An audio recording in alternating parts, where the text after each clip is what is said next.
থামা সম্ভাব্য ক্যামিও যে লিস্টটা বেরিয়ে গেছে সেখানে কাদের কাদের ক্যামিও থাকতে চলেছে। থামা বলছে ভেরিয়া তো থাকবে, তারা ট্রেলার লেভেলেই দেখিয়ে দিয়েছে ভেরিয়াকে।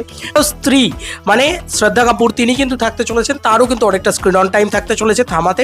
তার ভিতরে আনিক পাড্ডা যার কিন্তু অ্যাজ শক্তিশালিনী, তার সেই সিনেমাটার অ্যানাউন্সমেন্ট হবে থামার শেষে, সে কারণে তার একটা ক্যামিও থাকবে। আনিক পাড্ডা কিন্তু ইয়ের বাইরে বেরিয়ে কাজ করছে, ওয়াইআরএফের বাইরে বেরিয়ে কাজ করছে, এটা খুব আনন্দের একটা বিষয়। শক্তিশালিনী হিসেবে তার একটা ক্যামিও থাকবে। এছাড়াও অক্ষয় কুমারের ক্যামিও থাকবে। মূলত এই চারটে ক্যামিওই কিন্তু থাকবে।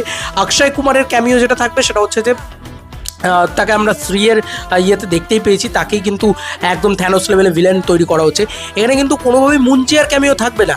আমি অবাক হচ্ছি এইটা ভেবে যে আদিত্য স্যার পোদ্দার সে কিন্তু মুঞ্জিয়ার ডিরেক্টর, কিন্তু সে কিন্তু মুঞ্জিয়ার ক্যামিও রাখেনি। অথচ মুঞ্জিয়ার যে গ্রাম বা মুঞ্জিয়াতে যে সত্যরাজের যে ক্যারেক্টারটা সে কিন্তু এখান থেকে উঠে আসছে, তো তাকে তো দেখিয়েই দিয়েছে, মানে ট্রেলার লেভেলেই দেখিয়ে দিয়েছে।